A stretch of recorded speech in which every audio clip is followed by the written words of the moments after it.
Welcome to the Livfiit Listens podcast, a safe space of growth, personal development, and overall wellness with your host, Olivia Catania. Diving into the realms of all things health, conscious living, mental expansion, and much more, this podcast is designed to help you evolve into your best self and live fit. Let's get into the show.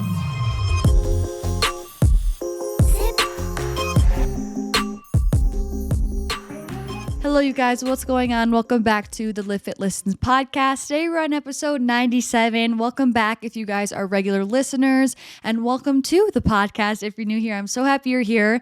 I guess I'm realizing that since this is like a Wednesday upload rather than like I used to upload these on Monday, it really is kind of a midweek check-in. So I hope everyone's week is going well. If it's not, if it hasn't been off to the greatest start, like hopefully this podcast can help to realign you, get your mind right, get your energy right, and finish off the rest of the week strong. It has been so incredibly warm here in Utah the past couple of days, like 45, Windex blue sunny skies. I was able to go skiing yesterday and like fully just, like I didn't need to wear a coat. I call those a bib day, like when you can go and you don't need a coat at all. And I loved that. Like I love that like spring skiing when it's not super cold. I'm definitely a fair weather skier. So it was super fun. And like a bib day in January is like unheard of. So I'm so stoked about it. We don't really know what the rest of the winter holds, but like even just this little break that we've had of warmer weather and like good sunshine feels so freaking good. My gratitude for the day, if you're watching on YouTube, you will see this cute little vase and flowers next to me. If you don't know, I post all of these podcasts on my YouTube as well. Not my YouTube, it's like a different YouTube channel. It's just called the Livfiit Listens podcast as well if you're more of a visual person. But Letty, aka my boyfriend, which again, preface, his real name isn't Letty, but I just call him that. He got me some flowers yesterday, and he coincidentally got me like pretty much almost the same exact flowers that are on this little vase that my mom got me for Christmas, and they look so cute together. And like the vase has like a little face on it with like eyes and a nose and lips, and it just looks so cute. It's like these orangey kind of little flowers, and it looks so cute in there because it almost looks like she has like flowers growing out of her head or like a flower hat, and it's so cute. Like it's insane how happy flowers make me, and I just thought this was the sweetest thing because it was kind of just like random because flowers just like a really small little tiny bouquet, but I love it. Like, and I just think it's so cute. And so I'm really thankful for them. And I'm just thankful that Letty thought to give me some flowers, and I'm thankful that it looks so cute in the vase. It's just making me so happy. So I have it here to feature, so I can get some airtime in the podcast video. And I also honestly want to give you guys a huge thank you. I really opened up last week's episode where I really talked about my journey with body image and all that sort of stuff, and just the support and the warmth reception. I kind of want to say like you guys have just received that message that I sent out with such open arms and open hearts, and it was so sweet hearing how it touched you guys. Like I got a few messages on Instagram, and those are always like so rewarding yet humbling for me to hear. And of course I'm not like, oh, I'm so excited you guys resonate, that you guys struggle with body image too, but it's more so just the fact of like I'm glad you guys could find comfort in that episode, because it is totally something that we all go through, and it just really means a lot that you guys were receptive to it. Like, again, you were accepting of my message, and that you were able to find some resonance in it. And the support that I got was so heartwarming. It really did make my day. And I just have also had like a few new reviews about the podcast, a few ratings, and it really makes my days. It's super rewarding. This podcast really is a passion project of mine.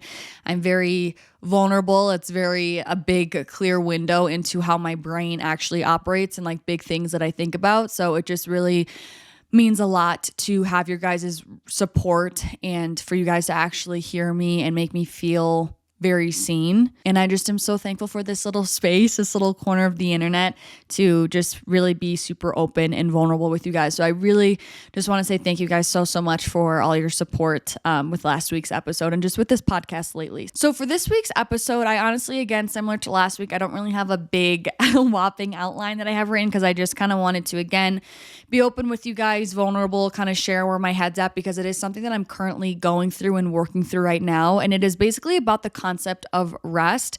And I do think this is going to be maybe a hard episode for some of you guys to listen to, but also at the same time an episode that a lot of you guys definitely need to hear, because I definitely need to hear this as well. And it was honestly in Lexi Hildago's TikTok where she said, she was like, I don't practice what I preach what I need to practice. And I was like, oh my gosh, that's exactly how I feel with my podcast. Like certain things I feel like I've definitely have kind of mastered, and I'm, so open and hyped to share with you guys what I've learned and things that I've gone through. But also at the same time, there's a lot of things that I talk about on here that I'm actively working through as well, and like reminding myself of how I want to act and how I want to show up, and things that I need to work through and triggers I need to heal and all this sort of stuff.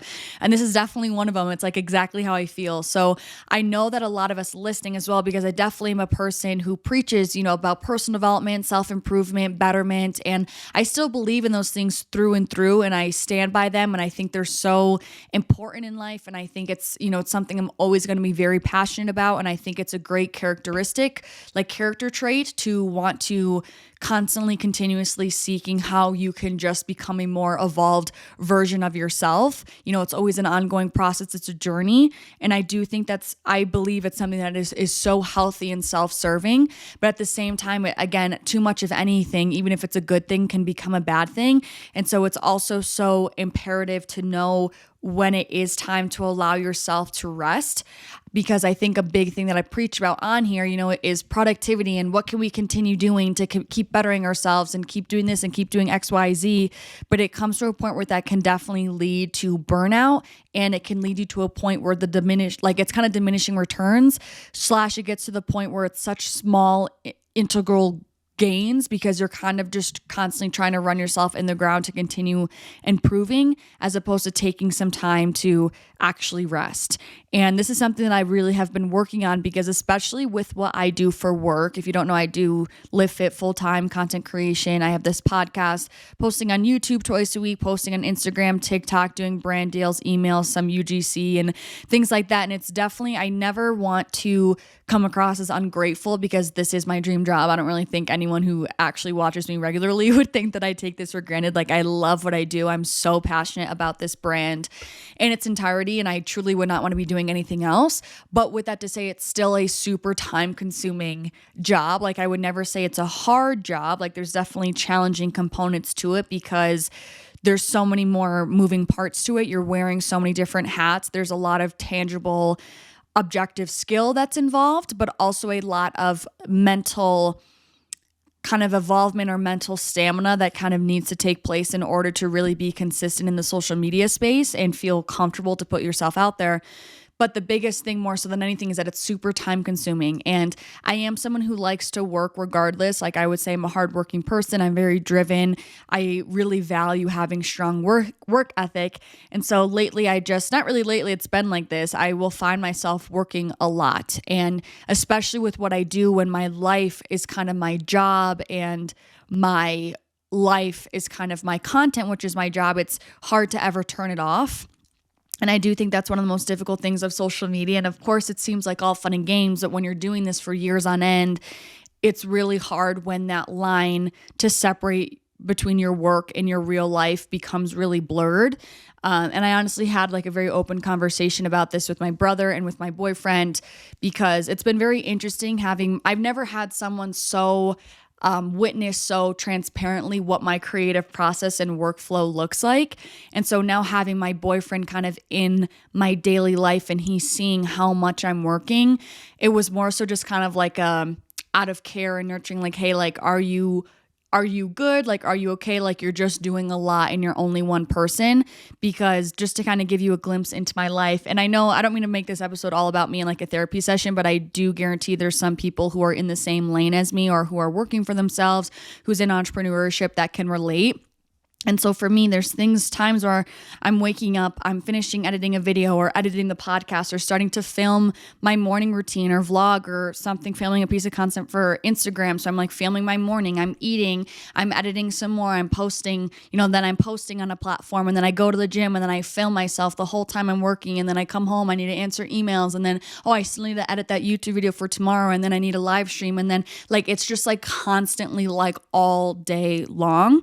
And I guess I've recently have realized, especially as we're like in this new year and I'm really trying to find, this vase next to me is not like flat. And so it keeps like wiggling on the table, and it's not It's distracting me. But as we get into 2024, like I really am trying to optimize my process because I don't love, like I'm not trying to be a part of this like, hustle culture. Like, of course, especially when you're trying to build something for nothing and you're in the land of entrepreneurship, like it does take a lot, like there isn't a lot of work-life balance. There just isn't. But it also comes to a point where it's then inhibiting your creative process by working so much. And I guess what I'm trying to say in 2024 is I'm trying just to more so optimize my processes so that I overall feel better, because it's not sustainable.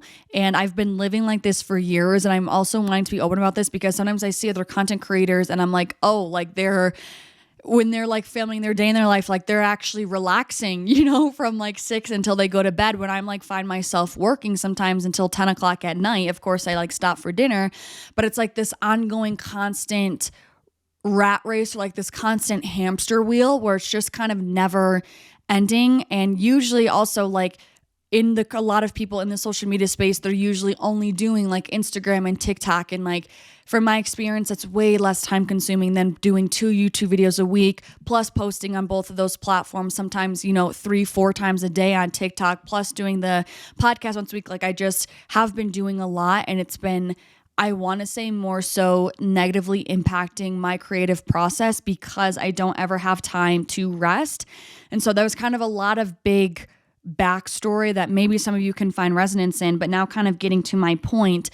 If you're constantly in production mode, work mode all the time, and this could go for your regular 9-to-5 job, if you find yourself like working after hours, this could even go for if you're in the gym and you're just never giving yourself a day off. It's like eventually you're going to be harming yourself more than you're benefiting yourself. And this speaks even most loudly, in my opinion, to people in a creative job, because it's like how are you supposed to create? And I think honestly, even in a traditional 9-to-5 job, like there still is creativity in that, like in your problem solving, in how you're going to pursue a project, in your ideas for how to move forward, even if it's in like strategy for financials. Like it still does take creative problem solving, stints. And if you're constantly just in overdrive of production mode, it's like you never have that space to be productive. And I think be creative to be productive, because at the end of the day, it's like you need to have that downtime to allow yourself to think, because I think all of us can resonate with the fact that a lot of our ideas come from when we aren't doing something insanely productive, right? It comes when we're driving. It comes when we're in the shower. It comes when we're able to spend time outside. It comes when we're drawing. It comes when we're actually sitting down and meditating or reading. Like a lot of the answers that we're seeking always comes to us in stillness, because we actually have the space for those downloads to come in. But if we're constantly in work production mode, we're never giving those downloads, those insights, those intuitive nudges to actually pour in, because there's no space for them to.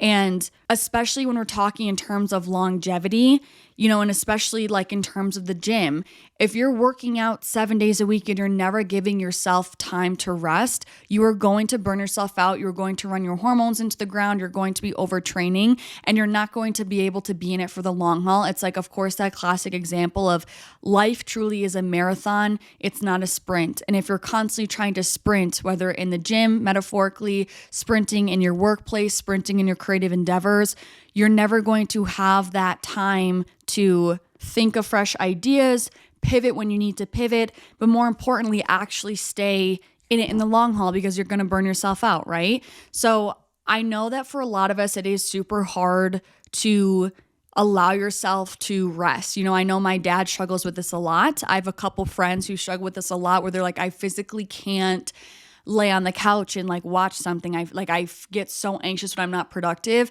And I do resonate with that. Like I am one of those people, and I feel like I was even worse, about a year or so ago, where I feel like I constantly need to do something, and even in college. But I think it's about constantly affirming to yourself that rest actually is productive.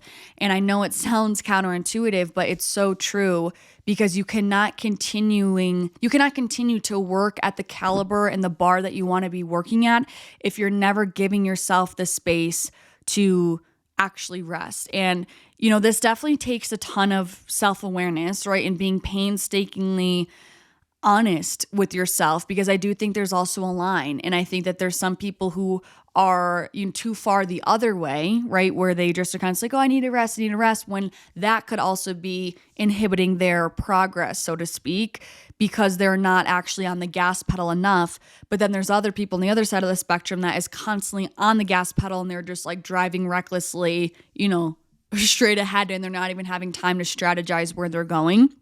And so a huge portion of this, right, of finding your happy balance of how much rest that you need definitely takes a lot of self-awareness. You need to be super honest with yourself of if you're kind of just copping out or if you actually need that rest. It takes a lot of self-awareness to know when you've been unnecessarily pushing yourself and it's time to let off the gas.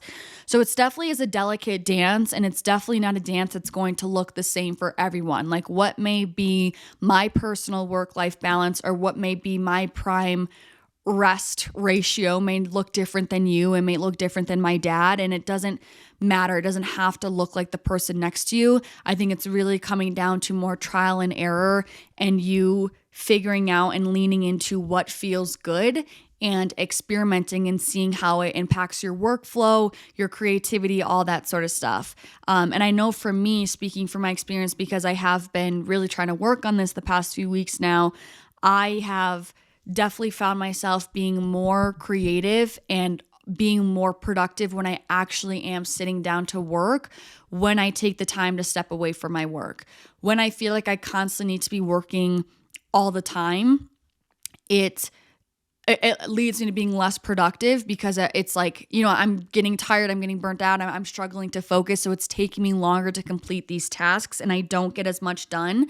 So I personally have been actively being like, okay, I'm going to take the time. Like I'm literally not doing anything. Like that's why I really have picked up reading fiction books, because even when I was reading, I would be reading self-help books, which is fine. There's nothing wrong with that. I still love my self-help books. But again, even when I was quote unquote resting, I was trying to find a way to get a benefit from it, as opposed to me just trying to be present and like enjoying my time and just existing, you know what I mean? And like being like giving myself full permission to just be here and not feeling like I need to do anything to deserve to be here. It's like I am just being exactly who I am, which is a human being. Like I'm experiencing, I'm present, I'm just being, I'm not doing anything. So like picking up reading fiction books has been really helpful for me, honestly, because it's been something that's so independent from my work as well, because what I do, even my hobbies and passions are all involved. Like I can turn it all into work essentially by creating content around it. So having something that's so removed from that has really helped me just purely relax. I've honestly been watching more movies from time to time, and I just have fully been allowing myself to say, you don't need to have any outcome out of this. There's no means to an end. Like you're doing this action just to simply enjoy your time. And like I'm saying, it just has really helped with my actual productivity in the sense of my efficiency. When I am working, I'm way more inspired and refreshed and ready and excited to work because I've had that time away. I feel like a lot can resonate even with like your partner. Of course, I'm sure we all love being with our best friend or our boyfriend or our girlfriend, whatever.